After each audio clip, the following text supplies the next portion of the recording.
এই বছর আমাদের কৃষ্ণনগরে ঠাকুর মুখ তুলে চেয়েছেন। হ্যাঁ মহারাজ, ধান একেবারে পরিপূর্ণ হয়েছে। তা কবে ধান কাটা হবে পুটির বাবা? সপ্তাহখানেকের মধ্যে ধান কাটতে হবে। বেশ বেশ, তাহলে তো ভালোই হলো। এই মাসের শেষের দিকেই তো নবাব বাহাদুরকে শস্যের খাজনা পাঠানোর কথা। হ্যাঁ মহারাজ, এবারে নবাব বাহাদুর খুশি হবে। ঠিক বলেছ গোপাল।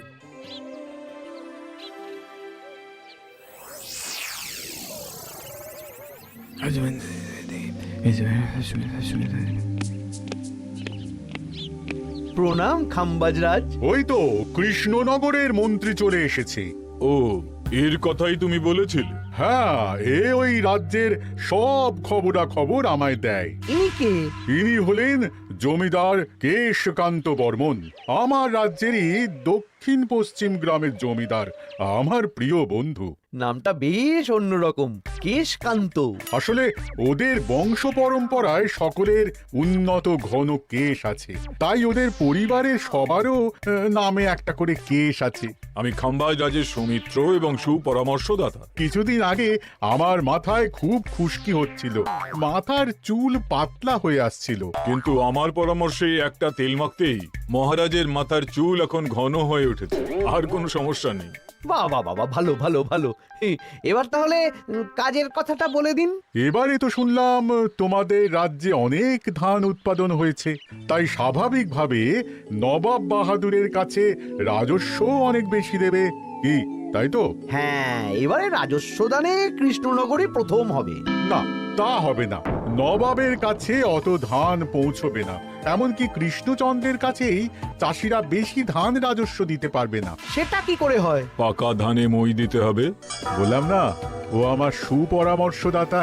হ্যাঁ, আমার মন্ত্রীকে বাণিজ্যের কাজে বাইরে পাঠিয়েছি কিছুদিন, তাই কেশকান্ত মাঝে মধ্যেই আমার কাছে আসে, গল্পগুজব করে আর সুপরামর্শ দেয়। কিন্তু আমি কি করব? তুমি রাতের অন্ধকারে চাষিদের ধান জমিতে পাকা ধানে মই দিয়ে দাও, এমন ভাবে কাজটা করবে যাতে কাকপক্ষীতেও টের না পায়। আর তাতে আমার লাভ? প্রত্যেক বছর নবাব রাজস্ব দানে বিজয়ীকে 3000 মোহর দেয়, আমি তোমাকে তার থেকে 1000 মোহর উপহার দেব।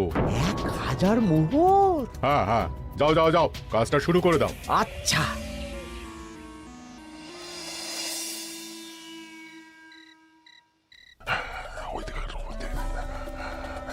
তাহলে আর দেরি কেন? মন্ত্রীমশাইয়ের কথা মতো কাজ শুরু কর। হ্যাঁ হ্যাঁ, চল।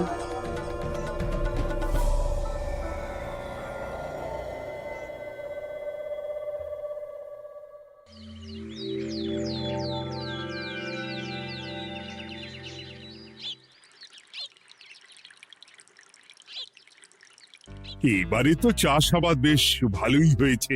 আশা করি নবাব বাহাদুরের কাছ থেকে এবারে আমরাই পুরস্কার পাবো। হ্যাঁ মহারাজ, সারা বাংলায় কৃষ্ণনগরের মতো উৎপাদন এই বছরে কোথাও হয়নি। সর্বনাশ হয়ে গেছে মহারাজ, সর্বনাশ হয়ে গেছে। কি সর্বনাশ হয়েছে গো পুটির বাবা? গতকাল রাতে আমাদের সব জমির পাকা ধানে মই দিয়ে দিয়েছে। সে কি? এবার আমরা কি করব মহারাজ? কাদের কাদের জমিতে হয়েছে এসব? যেই জমিতে তাকাবেন সেই জমিতেই এই কাণ্ড, ধান ঝরে সব মাটিতে পড়ে আছে। এবার আমরা কি করব? হায় হায় হায়, এবার আমাদের রাজ্যের কি হবে? নবাব বাহাদুরকে তো জবাব দিতে পারবো না। বড় বিপদ হয়ে গেল, রাজ্যে গ্রহের প্রকোপ নেমে এলো। ও, আর কদিন পরেই আমার টেকে আসবে 1000 মোহর। ঠিক আছে, তোমরা সবাই এখন বাড়ি যাও। না, আমার মন মেজাজ ভালো নেই।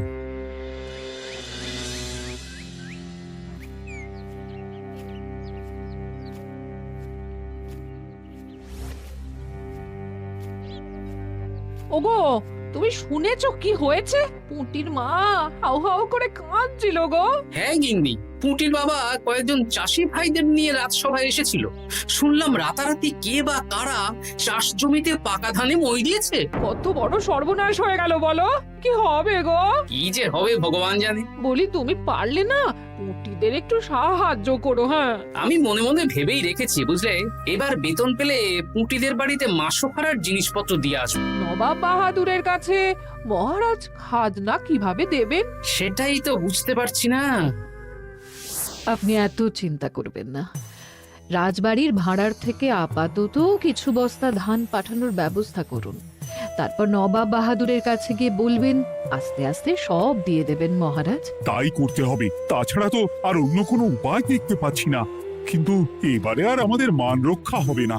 দেখি 2-1 দিনের মধ্যেই যতটা সম্ভব ভাড়া থেকে ধান পাঠানোর ব্যবস্থা করব।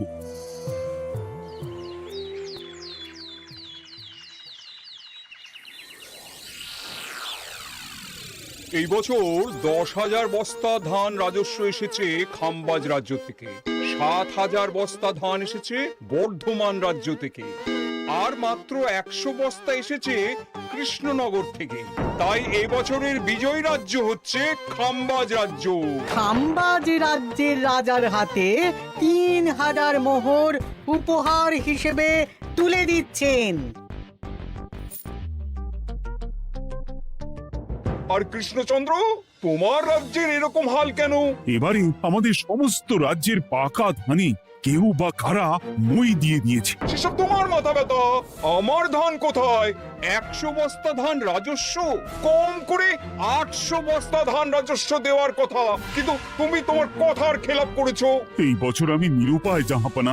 আমিও নিরুপায়। হয় তুমি আগামী 1 সপ্তাহের মধ্যে আমাকে 5,000 মোহর দেবে, নইলে নইলে কৃষ্ণনগরের সিংহাসন থেকে সরে যাবে। এত বড় শাস্তি দেবেন না নবাব বাহাদুর। আপনি অন্তত মাস 6 সময় দিন, আবার ধান চাষ করিয়ে আপনাকে প্রাপ্য ধান দেওয়া হবে। বেশি কথা বলছো কৃষ্ণচন্দ্র। তুমি 5,000 নয়, 6,000 মোহর 1 সপ্তাহের মধ্যে দেবে। বেটা গোপাল বেশি পাকা, অত কথা বলতে কে বলেছিল? গোপাল, এটা তুমি কি করলে? হায় হায় হায়! সর্বনাশের সময় যখন ঘনিয়ে আসে, তখন বিপদের ওপর বিপদ এভাবেই আসে। আমার পাওনা। আরে এখন না, তোমাকে পাঠিয়ে দেব।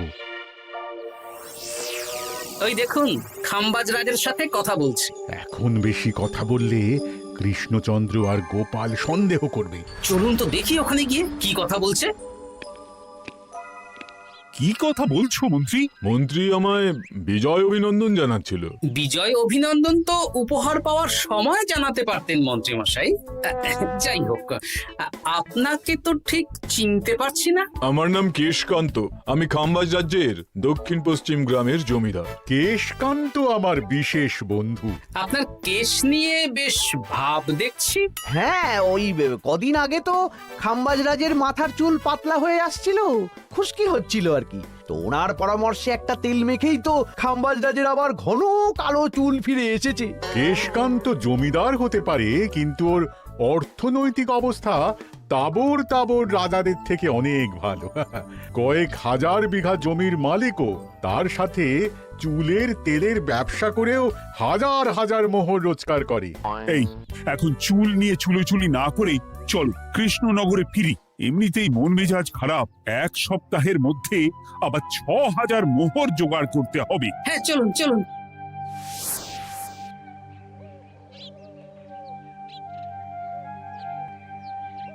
আচ্ছা মন্ত্রীমশাই, আপনি এই কেশকান্ত জমিদারের ব্যাপারে এত কিছু জানলেন কি করে? ওনার সাথে তো আমাদের আজই প্রথম দেখা। হাওয়ায় কত খবরই ভেসে আসে, সেরকম আমার কানেও এসেছিল। এসব বাদ দাও।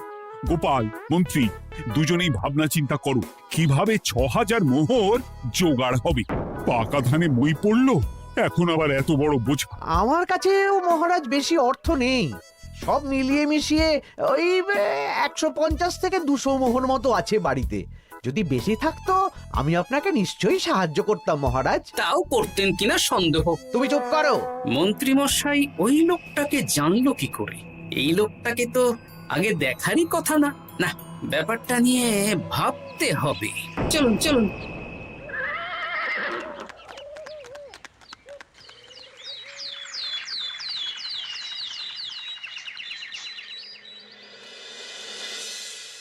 বুঝলে গিন্নি, 1 সপ্তাহের মধ্যে মহারাজকে 6,000 মোহর জোগাড় করতেই হবে, নইলে সিংহাসন ছাড়তে হবে।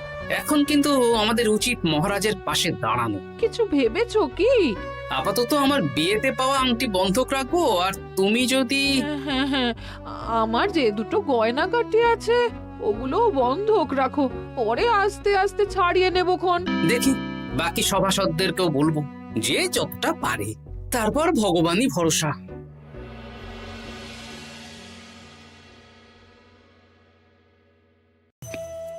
আপনি এত চিন্তা করবেন না মহারাজ। চিন্তা না করে কি আর কোনো উপায় আছে? সিন্ধুকে যা আছে তা দিয়ে 3000 মোহর হয়ে যাবে, কিন্তু তারপর আর কি করব? এবার কি নিরুপায় হয়ে জায়গা জমি বিক্রি করতে হবে? কিছু একটা করতেই হবে।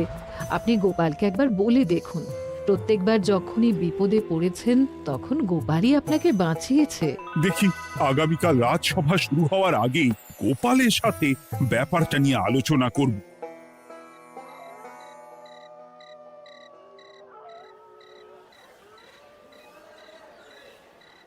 এই যে শেখরা, কি করছো? এই তো, বলুন। শোনো, আমার গিন্নির জন্য একটা হীরের হার বানাতে হবে, ওই 1000 মোহরের মধ্যে। 1000 মোহরে তো হীরের নাক, কান, গলা, হাত, পা সব গয়না, এই সব গয়না হয়ে যাবে মন্ত্রী মশাই। তাহলে বানাও, এই নাও 1000 মোহর। ওরে বাবা, মন্ত্রী মশাই, 1000 মোহর! এই মন্দার বাজারে এত মোহর কোথায় পেলেন? গতকালই তো বললেন আপনার কাছে 150 থেকে 200টা আছে। সে যেখান থেকেই পাই, তাতে তোমার কি? না, আমার কিছু না। শেখরা, আমি কয়েকটা গয়না বন্ধক রাখবো। দেখি কি আছে। এই সব মিলিয়ে এতে আমি 15 মোহর দিতে পারবো। বেশ, তাই দাও। আমি আমি ধীরে ধীরে শোধ করে গয়নাগুলো ছাড়িয়ে নেব। হ্যাঁ, মন্ত্রীর ব্যবহারগুলো বেশ সন্দেহজনক লাগছে। দেখি, গুপ্তচরকে কাজে লাগাতে হবে, মন্ত্রীর পিছনে ছায়ার মতো লেলিয়ে দিতে হবে।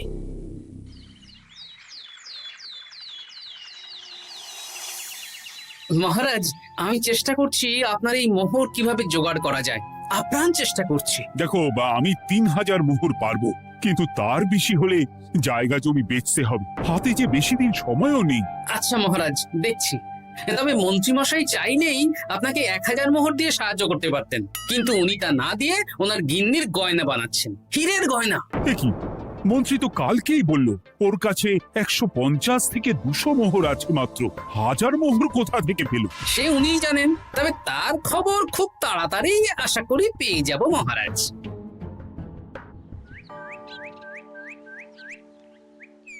কাজটা একদম ঠিক করলেন না মন্ত্রী মশাই।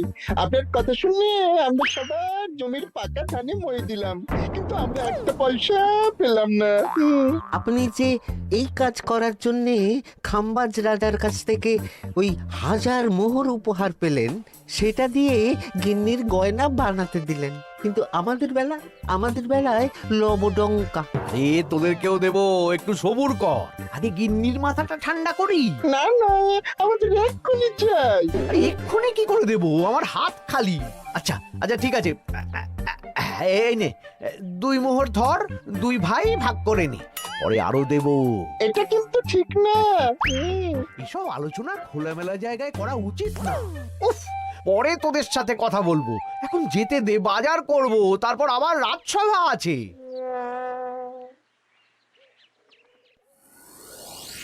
আচ্ছা, এই ব্যাপারটা মহারাজকে আর গোপাল দাদাকে জানাতে হবে।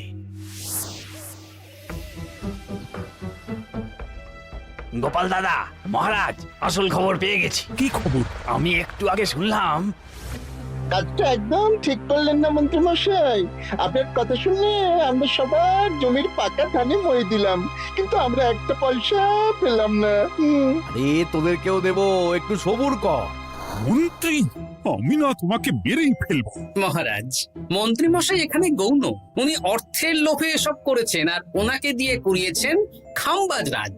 হ্যাঁ, যাতে এবারে বিজয়ী হতে পারেন। তাই আপনি এই খবর 5 কান করবেন না মহারাজ।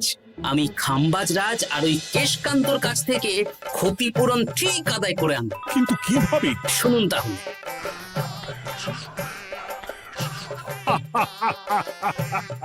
দারুণ বুদ্ধি। তাহলে এখন আসি মহারাজ, কাউকে কিচ্ছু বলার দরকার নেই। আপনি শুধু আগামীকাল সন্ধেবেলা খাম্বাজ রাজের দরবারে চলে আসুন, পারলে নবাব বাহাদুরকেও সঙ্গে করে নিয়ে আসুন। হ্যাঁ।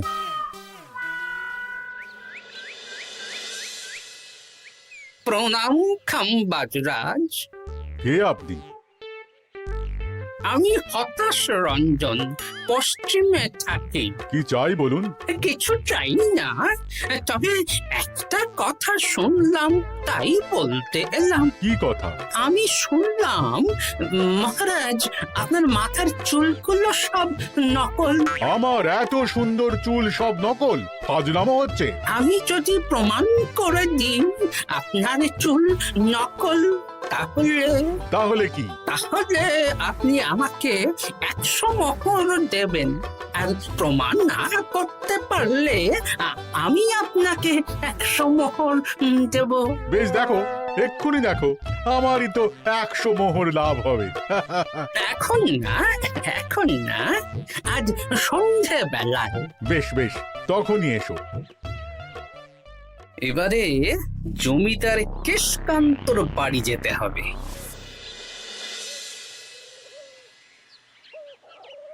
জমিদার মশাই বাড়ি আছেন? কে মশাই আপনি? আমি হতাশ রঞ্জন, পশ্চিমে থাকি। আমি বিশাল ক্ষমতাশালী লোক। কিসের ক্ষমতা? আমি রাজরাজাদের মারধর করি, চুল ধরে টানি, শাস্তি দিই। এসব কি উল্টো পাল্টা বলছেন? খাম্বাজ রাজ আপনার বন্ধু না? হ্যাঁ, প্রিয় বন্ধু। ওনাকেও আমি আপনার সামনে চুল ধরে টানবো, কিন্তু উনি কিচ্ছু করতে পারবেন না। উনি আপনাকে শুলে চড়াবেন। কিছুই করতে পারবেন না, বললাম না আমি বিশাল ক্ষমতাশালী লোক। বিশ্বাস হচ্ছে না তো? তাহলে বাজি ধরুন, 10,000 মোহরের বাজি। 10,000 মোহরের বাজি? হ্যাঁ, আজ আমি খাম্বাজ রাজের রাজবাড়ি যাব, আর আমার শক্তি প্রদর্শন করব। ওনার চুল ধরে টানা হেঁচড়া করব, ওনাকে আহত করব, কিন্তু উনি আমাকে কিছুই করতে পারবেন না। বেশ, রাজি। বাজি 10,100 মোহর দিতে পারবেন তো? হ্যাঁ, আমি বাজি হারলে আপনাকে দেব 10,100 মোহর। দরকার হলে ওই কাগজে কলমে লিখিত পরিত করে নিন। বেশ, তাহলে তাই হোক। কিন্তু হ্যাঁ, একটা কথা, আমি শক্তি প্রদর্শন করার আগে থেকে প্রক্রিয়া চলাকালীন সময় পর্যন্ত আপনি খাম্বাজ রাজ্যের সাথে কোনো কথা বলতে পারবেন না। বেশ বেশ।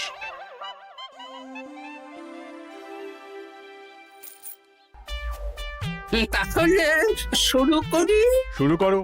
এবার আমি প্রমাণ করেই ছাড়বো।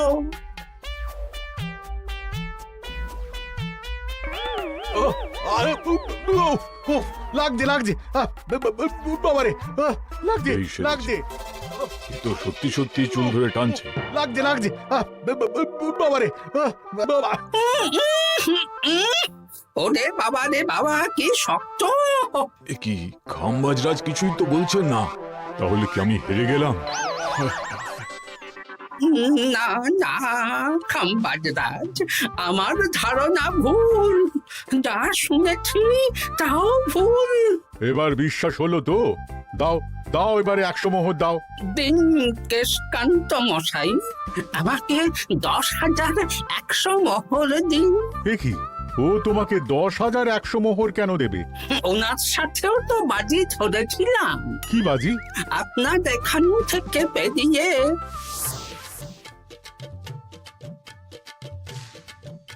এবারে দিন তো দেখি, সব কাগজ কলমে লেখা আছে। এই নাও। হায় হায় হায় হায়। সাবাস গোপাল, সাবাস, তুমি আমার মুখ রক্ষা করেছো। গোপাল, কৃষ্ণচন্দ্র, নবাব বাহাদুর, আপনারা? হ্যাঁ, আমি গোপাল। এটা ছাড়া আর কোনো উপায় ছিল না খাম্বাজরাজ। আপনি আমাদের মন্ত্রীর মাথা খেয়ে যে জঘন্য কাজটা করিয়েছেন, সেটা তো আর প্রমাণ করতে পারতাম না। তাই ছলে বলে কৌশলে আপনার প্রিয় বন্ধুর কাছ থেকে আদায় করে নিলাম। হ্যাঁ নয়, হ্যাঁ।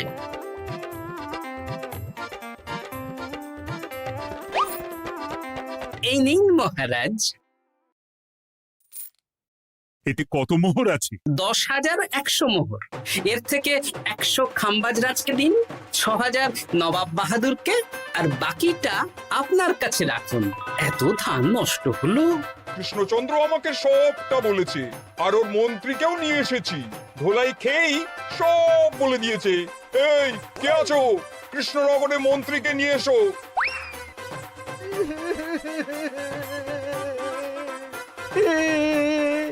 মার খেয়ে আমি সব বলে দিয়েছি খাম্বাজ রাজ। উদ্ধার করে তো জাহাপানা, আমাকে ক্ষমা করে দিন। এর কোনো ক্ষমা নেই। তোমাকে আমি কারাগারে বন্দি করব। হায় হায় হায়, সামান্য টাকার লোভ করতে গিয়ে পুরো মাঠে মারা গেলাম।